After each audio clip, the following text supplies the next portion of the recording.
आयुषी नेगी और आप देख रहे हैं हमारा खास प्रोग्राम विश्लेषण, जहां होता है हर खबर का सटीक विश्लेषण। निकाय चुनाव का बिगुल बजने वाला है और इस बीच सभी दल तैयारियों में जुटे हैं, लेकिन भाजपा ने जो योजना तैयार की है वो सियासत के पिच पर बवंडर लाने वाली है। इधर सोमवार को अखिलेश यादव रायबरेली में कांशीराम की प्रतिमा का अनावरण करने जा रहे हैं, जिसने बसपा की बेचैनी को बढ़ा दिया है। और बात होगी बसपा की चक्रव्यूह भेदी बैठक की। साथ ही ये भी बताएंगे कि क्या है शिवपाल यादव की राम राज्य मोर्चेबंदी। तो कहीं मत जाइए, बने रहिए हमारे साथ, क्योंकि अब होगा विश्लेषण।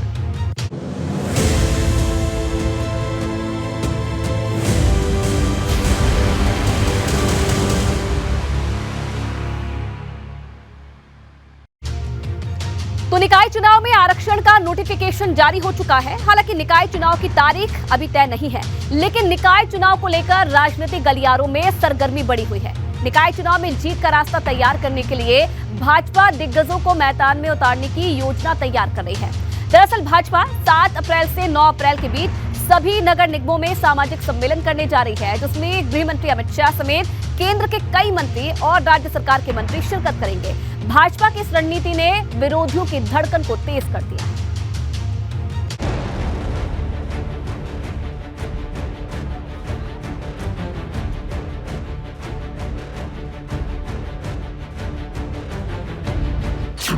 भगवा ब्रिगेड का दलित ओबीसी खेला।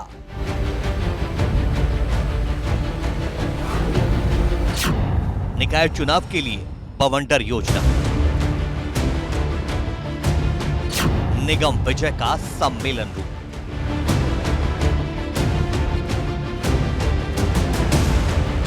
निकाय के चुनावी पद पर भाजपा की तैयारी बढ़ी है। 6 अप्रैल को भाजपा का स्थापना दिवस है, जिसके बाद पार्टी की योजना दिग्गज नेताओं को मैदान में उतारने की है। भाजपा हर एक नगर निगम में 4 सम्मेलन करने जा रही है। मतलब 17 नगर निगमों में कुल 68 सामाजिक सम्मेलन होंगे।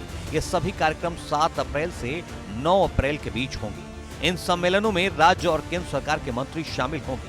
गृह मंत्री अमित शाह, भूपेंद्र यादव, बीएल वर्मा, एसपी सिंह बघेल, भानु प्रताप वर्मा मोर्चा संभालेंगे। यूपी सरकार के दोनों डिप्टी सीएम, कैबिनेट मंत्री, राज्य मंत्री भी सम्मेलनों में शामिल होंगे। सामाजिक सम्मेलनों के जरिए भाजपा का फोकस शहरी क्षेत्रों में ओबीसी और दलित वर्ग के बीच पार्टी के पैठ मजबूत करने पर है। साथ ही नजर आने वाले लोकसभा चुनाव के लिए मजबूत जमीन तैयार करने पर है। लोकसभा चुनाव का रिहर्सल माने जा रहे निकाय चुनाव में जीत हासिल करने के लिए भारतीय जनता पार्टी ने प्रदेश के सभी 17 नगर निगम में सम्मेलन आयोजित करने का फैसला किया है। हर नगर निगम में 4 सामाजिक सम्मेलन कराए जाएंगे। दलित और ओबीसी वोट बैंक को साधने के लिए भाजपा प्रबुद्ध सम्मेलन भी कराएगी। भाजपा के निशाने पर समाजवादी पार्टी और बहुजन समाज पार्टी का वोट बैंक है और भाजपा की कोशिश ये है कि विपक्षी किले की हर मजबूत दीवार को ढा दिया जाए, जिससे 2024 में भाजपा को उत्तर प्रदेश में मजबूत जमीन मिल सके। तैयारी धीमी रखें क्या? हमें कमल खिलाना है, उत्तर प्रदेश को कमल की तरह खिलाना है। अगर प्रदेश में, देश में हमारी सरकार है तो नगर निकाय में भी हमारी सरकार होगी, तो ट्रिपल इंजन सरकार हो जाएगी। और ट्रिपल इंजन सरकार प्रदेश के विकास को एक नए मुकाम तक पहुंचाने का जो एक लक्ष्य है, उस लक्ष्य को प्राप्त करेगी। निकाय चुनाव और लोकसभा चुनाव की तैयारियों में जुटी भाजपा ओबीसी और दलित समाज को संदेश देना चाहती है कि बाबा साहब अंबेडकर हो या कांशीराम, वो भारत के सभी महापुरुषों की विचारधारा को लेकर आगे बढ़ रही है। मतलब भाजपा की तैयारी विचारधारा के मोर्चे पर एक मजबूत गोलबंदी बनाने की है। भारत के सभी महापुरुषों को, जो हमारे जो बाबा साहब भीमराव अम्बेडकर, मान्यवर कांशीराम और जो हमारे दलित समाज के चिंतक हुए हैं और जो सामाजिक समरसता की बात करते हैं, भारतीय जनता पार्टी सभी विचारधाराओं को समाहित करते हुए समाज के वंचित वर्ग को अगुवाई देना चाहती है और उनको मजबूत करना चाहती है। निकाय चुनाव और आने वाले लोकसभा चुनाव के लिए भाजपा की तैयारी सिर्फ इतनी भर नहीं है। भाजपा 6 अप्रैल को पार्टी की स्थापना दिवस से 14 अप्रैल को बाबा साहब अंबेडकर की जयंती तक सामाजिक न्याय सप्ताह मनाने जा रही है। इस दौरान भाजपा यूपी के साथ ही पूरे देश में कार्यक्रम करने जा रही है। योजना के मुताबिक सामाजिक और जन सेवा कार्यक्रमों का आयोजन किया जाएगा। कार्यक्रम में समाज के सभी वर्गों की सहभागिता सुनिश्चित की जाएगी। 6 अप्रैल को पार्टी कार्यकर्ता अपने बूथ पर पार्टी का ध्वज लगाएंगे। स्थापना दिवस पर पीएम मोदी कार्यकर्ताओं को वीडियो कॉन्फ्रेंसिंग के जरिए संबोधित करेंगे। 6 अप्रैल को प्रदेश, जिला, मंडल और बूथ स्तर पर कार्यक्रम किए जाएंगे। कार्यक्रमों में प्रबुद्ध जनों को भी आमंत्रित किया जाएगा। 8 अप्रैल को अनुसूचित जनजाति मोर्चा के कार्यकर्ता आदिवासी बहुल क्षेत्रों में युवाओं को रोजगार से संबंधित जानकारी देंगे। 9 अप्रैल को किसान मोर्चा और मंडल स्तर पर जन जागरण अभियान चलाएगा। 10 अप्रैल को अनुसूचित जाति की महिलाओं के लिए कार्यक्रम का आयोजन होगा। 11 अप्रैल को महात्मा ज्योतिबा फूले की जयंती है। इसी दिन पिछड़ा वर्ग मोर्चा संगोष्ठी आयोजित करेगा। 12 अप्रैल को नगर निकायों में स्वच्छता अभियान चलाया जाएगा। 13 अप्रैल को वृक्षारोपण और तालाबों की सफाई के लिए अभियान चलेगा। 14 अप्रैल को बाबा साहब की जयंती है। इस दिन भाजपा अनुसूचित जाति मोर्चा बूथ स्तर तक कार्यक्रम आयोजित करेगा। मतलब वर्ग कोई भी, हर एक मोर्चे और हर एक वोट के लिए भाजपा ने घेराबंदी शुरू कर दी है। ये हमारे राष्ट्रीय कार्यक्रम, हमारी पार्टी का जो एजेंडा है उसमें ये राष्ट्रीय कार्यक्रम के रूप में, चाहे बाबा साहब भीमराव अंबेडकर जी का जन्मदिन हो, हमारी पार्टी का स्थापना दिवस हो, ये सारे हमारे राष्ट्रीय पार्टी के कार्यक्रम हैं, हमारे एजेंडे के विषय हैं। ये कार्यक्रम आयोजित करके पार्टी का स्थापना दिवस मनाते रहें। इस बार देश के प्रधानमंत्री जी का मार्गदर्शन हम लोगों को मिलेगा। तो 6 तारीख से 6 अप्रैल से 14 अप्रैल तक पूरा सामाजिक जो पखवाड़ा हम लोग मना रहे हैं। निकाय चुनाव के भाजपा की ये रणनीति विरोधियों को बेचैन करने लगी है। लगातार भारतीय जनता पार्टी की सरकार में महंगाई, बेरोजगारी बढ़ी है, किसानों की दुर्दशा हुई है, छात्र नौजवानों के हाथ में से काम छीने गए हैं।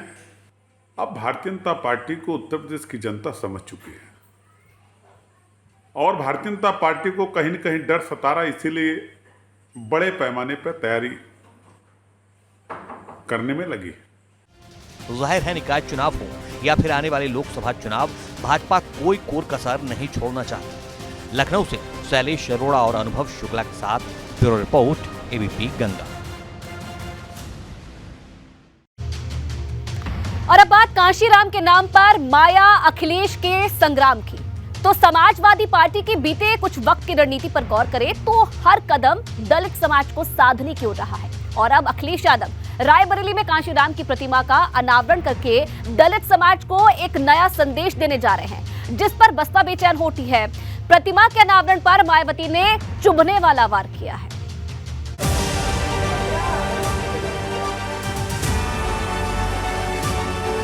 कांशीराम के नाम पर माया अखिलेश संग्राम, प्रतिमा के अनावरण पर सियासी पैंतरेबाजी।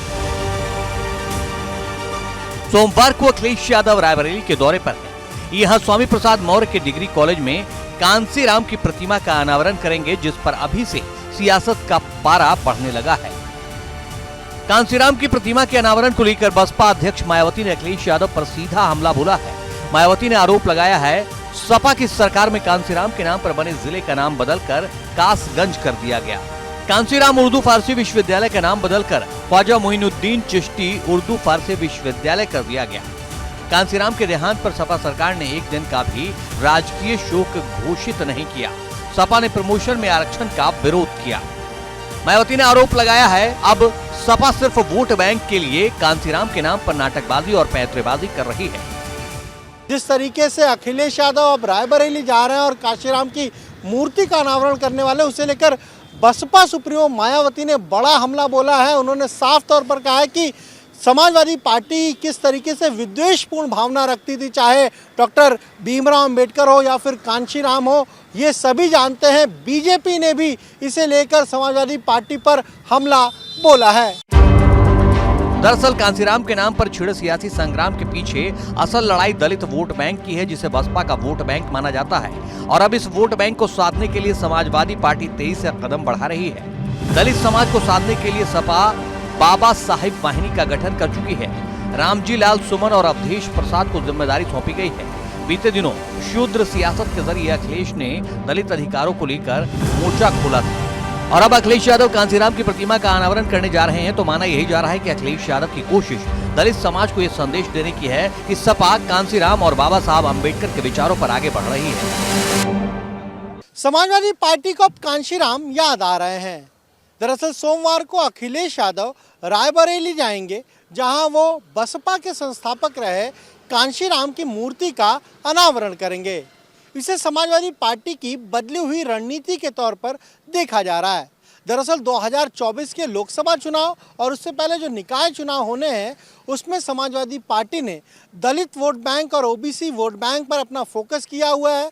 खासतौर से अगर दलित समाज की बात करें तो उसमें भी गैर जाटव पार्टी के साथ कैसे जुड़े, इस पर लगातार समाजवादी पार्टी काम कर रही है। और ये जो कार्यक्रम रखा गया है जिसे समाजवादी पार्टी के एमएलसी स्वामी प्रसाद मौर्य ने रखा है, उसे भी इसी रणनीति का ही एक हिस्सा माना जा रहा है। पूरा जो ये बहुजन पिछड़ा कमजोर लोग हैं, हमें इस रास्ते से चाहे निकाय चुनाव हो चाहे 2024 का चुनाव, बीजेपी आरएसएस को के सामने कोई भी सरेंडर करने का काम उत्तर प्रदेश में नहीं होने दिया जाएगा, चाहे जितना भी जुल्म ज्यादती बीजेपी आरएसएस कर ले। निकाय चुनाव में हालत बहुत खराब है, इसलिए भारतीय जनता पार्टी ने बहन जी को आगे कर दिया। माना जा रहा है कि सपा की इस रणनीति ने बसपा की बेचैनी बढ़ा दी है। इधर निकाय चुनाव से पहले दलित समाज को अपने पाले में लाने के कवायद में जुटी भाजपा ने भी मोर्चा खोल दिया है। किस प्रकार से समाजवादी पार्टी के लोगों ने प्रमोशन में आरक्षण का बिल फाड़ा था संसद में, आपको जानकारी है। तो ये चुनावी प्रेम है और चुनावी प्रेम को समाज के सब वर्गों के लोग, सब लोग जानते हैं और समाजवादी पार्टी के चरित्र को भी जानते हैं। साफ है कि कांसीराम की प्रतिमा के अनावरण के समाजवादी पार्टी के कार्यक्रम ने सियासत में नई बहस छेड़ दी है। लखनऊ से अनुभव शुक्ला के साथ ब्यूरो रिपोर्ट। अब बात बसपा के चक्रव्यूह भेदी बैठक की। निकाय चुनाव को लेकर आज मायावती ने पार्टी पदाधिकारियों की बैठक बुलाई, जिसमें शहरी क्षेत्रों में हर एक स्तर पर मोर्चेबंदी की रणनीति पर चर्चा हुई। बैठक में साफ निर्देश दिए गए कि निकाय चुनाव होने तक ग्रामीण क्षेत्रों में चल रहे सभी कार्यक्रम स्थगित किए जाएं। मतलब बसपा की योजना नगर निकाय चुनाव में पूरी ताकत से चुनाव लड़ने की है।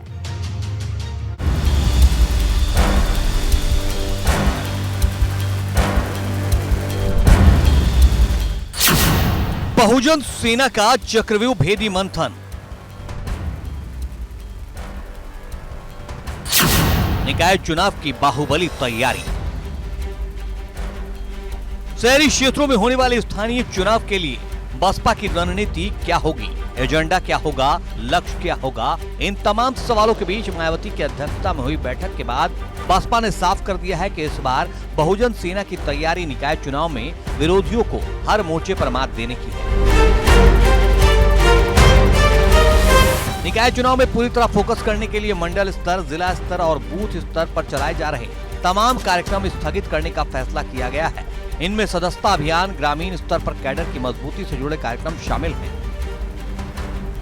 ये तय हुआ है कि इस बार के चुनाव को बहुजन समाज पार्टी नगर निकाय के चुनाव बहुत मजबूती से लड़ेगी और इसके लिए ये माननीय बहन जी ने ये तय किया कि हमारे अन्य माने वरिष्ठ पदाधिकारियों को और वर्करों को जो अन्य प्रोग्राम दिए गए थे बूथ स्तर पे काम करने के लिए, सेक्टर स्तर पे वो संगठन तैयार करने के लिए, तो इन सारे कामों को तब तक स्थगित कर दिया गया है जब तक नगर निकाय का चुनाव संपन्न नहीं हो जाता। यानी हम सारा फोकस नगर निकाय के चुनाव पे करने जा रहे हैं। मीटिंग के बाद एक प्रेस रिलीज जारी कर मायावती ने साफ संदेश दिया है कि निकाय चुनाव में टिकट उन्हीं कार्यकर्ताओं को मिलेगा जो क्षेत्र में रहते हैं, मतलब जिनका जमीनी स्तर पर मजबूत जनाधार है। माना जा रहा है कि निकाय चुनाव में आरक्षण की स्थिति में बदलाव को देखते हुए बसपा कई सीटों पर पहले से तय माने जा रहे उम्मीदवारों की जगह पर किसी दूसरे चेहरे पर दांव लगा सकती है। पिछले बार जब निकाय के चुनाव हुए तो 2 मेयर की सीटें बसपा ने जीती थी।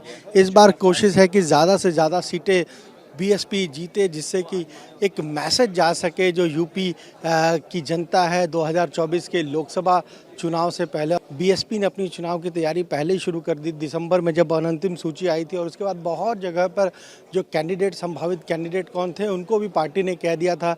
पर अब जब ओबीसी आयोग की रिपोर्ट के बाद नए सिरे से आरक्षण हुआ है, बहुत सी सीटों पर रिजर्वेशन बदला है, तो ऐसे में जो कैंडिडेट पहले घोषित हुए थे उनमें भी ज़रूर कुछ बदलाव जो है वो किए जा सकते। 2017 में निकाय चुनाव में बसपा ने अलीगढ़ और मेरठ नगर निगम की महापौर की सीट पर कब्जा जमाया था, जबकि नगर पालिका परिषद की 29 और नगर पंचायत के 45 शीर्ष पदों पर बसपा को कामयाबी मिली थी। इस बार बसपा की कोशिश 2017 के नतीजों से आगे बढ़ने की है, जिसके लिए बसपा ने सोशल इंजीनियरिंग के फार्मूले पर काम करना शुरू कर दिया है। इस बार और बेहतर करने जा रहे हैं, उससे भी बेहतर करने जा रहे हैं। मुझे लगता है कि इस बार कहीं हो न हो सत्ताधारी पीछे हो जाए और हम आगे आ जाएं। तो अकेले चुनाव लड़ेंगे, कोई गठबंधन? बिल्कुल बिल्कुल अकेले चुनाव लड़ेंगे और अपने दम पे लड़ेंगे, ताकि हमारी बहुजन समाज पार्टी के साथ एक मिशन भी है और अन्य दलों के आइडियोलॉजी में और हमारे में बड़ा फर्क है, इसलिए हम किसी के साथ गठबंधन नहीं कर पाते हैं। गठबंधन करने का नतीजा होगा कि फिर मुझे उनके हिसाब से काम करना पड़ेगा, जो बहुजन समाज पार्टी नहीं कर सकती है। माना जा रहा है कि निकाय चुनाव के जरिए बसपा की नजर 2024 के लोकसभा चुनावों पर है और बसपा अध्यक्ष मायावती निकाय चुनावों को लिटमस टेस्ट की तरह देख रही हैं। ऐसे में बसपा निकाय चुनाव में कोई कोर कसर नहीं छोड़ना चाहती है। हालांकि विरोधी दलों का तर्क है कि बसपा अपना जनाधार खो चुकी है। देखिए, माननीय अखिलेश यादव जी ने जो समाजवादी जो रास्ता है, जो समाजवादी विचारधारा को जिस तरह से उन्होंने पुनर्जीवन उसके अंदर एक जो नए आइडिया से वो देखते हैं, उनका ये मानना है कि चाहे बाबा साहेब हो, वो कॉपीराइट नहीं है, वो भारत के नागरिकों के कॉपीराइट हैं। चाहे लोहिया जी हों, माननीय काशीराम जी हों, नेताजी हों, ये किसी एक पार्टी, एक किसी का कॉपीराइट नहीं है। बहुजन समाज पार्टी प्रदेश की बड़ी पार्टी है और बहन जी उत्तर प्रदेश की 4 बार राज्य की मुख्यमंत्री रही और एक बार तो पूर्ण बहुमत की सरकार उन्होंने चलाई 5 साल तक। तो वो उन्हें अपनी बात जनता के बीचों में रखकर अपने विचार के आधार पर अपनी पार्टी के लिए जन समर्थन मांगना, लोगों से अपील करना उन्हें अधिकार है, बाकी जनता को निर्णय करना है। हमारी चुनौती ये है कि हम पिछली बार से बेहतर करने के संकल्प के साथ जनता के बीच में जाएंगे। अब भाजपा और सपा का तर्क कुछ भी हो, निकाय चुनाव के लिए बसपा जिस स्तर पर तैयारी कर रही है उससे इतना तो साफ है कि किसी भी दल के लिए निकाय की राह आसान तो नहीं होने वाली। लखनऊ से अनुभव शुक्ला के साथ ब्यूरो रिपोर्ट।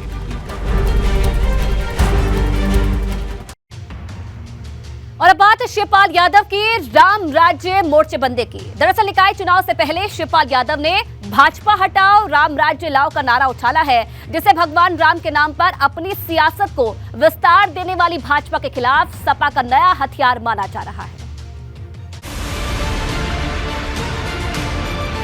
भगवान के नाम पर समाजवादी मोर्चेबंदी, निकाय विजय के लिए सपा की राम राज्य योजना।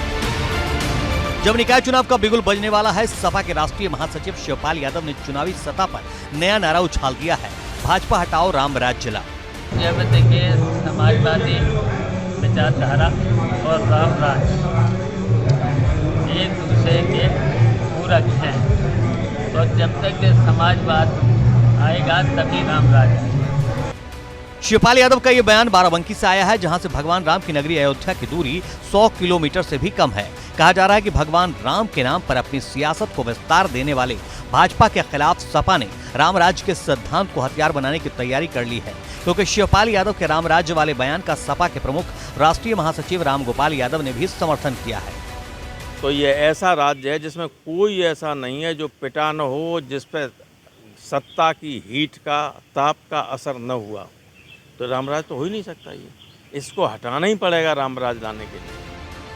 माना जा रहा है कि शिवपाल यादव ने राम राज्य के बहाने ये संदेश देने की कोशिश की है कि समाजवादी विचारधारा राम राज्य के सिद्धांत के सबसे करीब है और समाजवादी पार्टी भगवान राम में अटूट आस्था रखती है। शिवपाल यादव के इस बयान को रामचरितमानस विवाद के डैमेज कंट्रोल के रूप में भी देखा जा रहा है।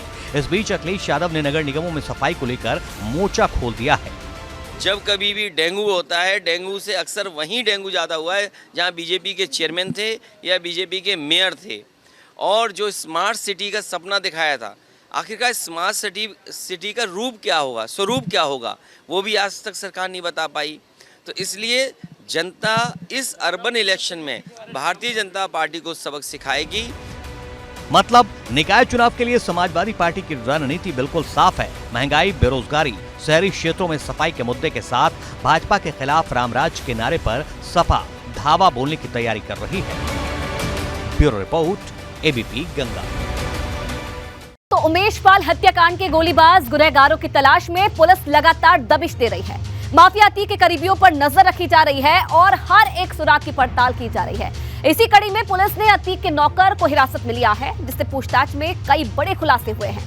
हत्याकांड की पड़ताल में पुलिस को यह भी पता चला है कि हत्याकांड के बाद अतीक के बहनोई ने शूटर्स की मदद की थी, जिसे गिरफ्तार कर लिया गया है।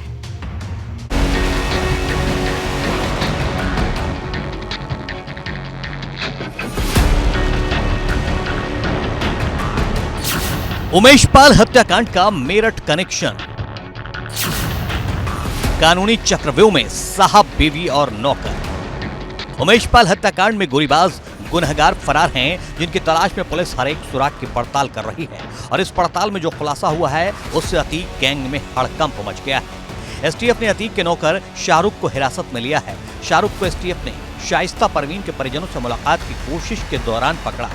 सूत्रों के मुताबिक शाहरुख से पूछताछ में पता चला है कि उसने शाइस्ता परवीन के कहने पर शूटर अरमान को 50,000 रुपए पहुंचाए थे। एसटीएफ ने शाहरुख के पास से एक तमंचा भी बरामद किया है। इस बीच एसटीएफ ने मेरठ के भवानी नगर से अतीक अहमद के बहनोई अखलाक को गिरफ्तार किया है, जिस पर कई गंभीर आरोप हैं। अखलाक ने उमेश पाल हत्याकांड से पहले और बाद में जेल में बंद अतीक से बात की। सूत्रों के मुताबिक हत्याकांड के बाद मेरठ में भवानी नगर में रुके थे। भवानी नगर में अखलाक ने अपने घर पर शूटर्स के रहने की व्यवस्था की। पड़ताल में सामने आया है कि अखलाक पेशे से डॉक्टर है, जो कि मेरठ के भवानी नगर सीएचसी में तैनात था। बताया जा रहा है कि अखलाक जल्द ही अपनी छोटी बेटी की शादी उमेश पाल हत्याकांड में फरार अतीक के बेटे असद से करने वाला था। माफिया अतीक अहमद का बहनोई डॉक्टर अखलाक अहमद मेरठ में रहकर पश्चिमी उत्तर प्रदेश में अतीक के पूरे नेटवर्क को चला रहा था। एसटीएफ ने डॉक्टर अखलाक को मेरठ के नौचंदी थाना इलाके के भवानी नगर से गिरफ्तार कर लिया और जब पूछताछ हुई तो कई बड़े राज डॉक्टर अखलाक ने उगले हैं। उमेश पाल हत्याकांड के बाद जो शूटर्स हैं वो मेरठ में आकर रुके थे और उनको फंडिंग भी डॉक्टर अखलाक ने ही की थी। हर बदलते दिन के साथ पुलिस माफिया एंड फैमिली पर शिकंजा कसती जा रही है। इस बीच एक वीडियो सामने आया है। 16 सेकंड का ये वीडियो लखनऊ की अदालत में अशरफ की पेशी का बताया जा रहा है। इस वीडियो में अशरफ से अतीक के बेटे असद और सद्दाम को मिलते हुए देखा जा सकता है। सूत्रों के मुताबिक ये वीडियो उमेश पाल हत्याकांड के कुछ दिन पहले का है। माफिया डॉन अतीक अहमद का भाई अशरफ चाहे बरेली जेल में हो या फिर कोर्ट में पेशी के लिए बाहर आया हो, उससे मिलने के लिए किसी को भी किसी भी तरह की रोक टोक नहीं होती थी। ऐसा ही एक 16 सेकंड का वीडियो सामने आया है, जिसमें अशरफ पेशी के दौरान बाहर आया है और उससे लोग मुलाकात कर रहे हैं। कहा यह जा रहा है कि मुलाकात करने वालों में अशरफ का साला और अतीक अहमद का बेटा असद, जो उमेश पाल हत्याकांड में गोलियां चलाते हुए दिख रहा है, वो भी शामिल था। दोनों की तस्वीरें वीडियो में साफ नजर आ रही हैं। फिलहाल पुलिस सभी एंगल से जांच में जुटी है। हालांकि अभी तक हत्याकांड के गोलीबाज गुनहगारों का पता नहीं चल सका। एपी गंगा के लिए विवेक त्रिपाठी के साथ ब्यूरो रिपोर्ट।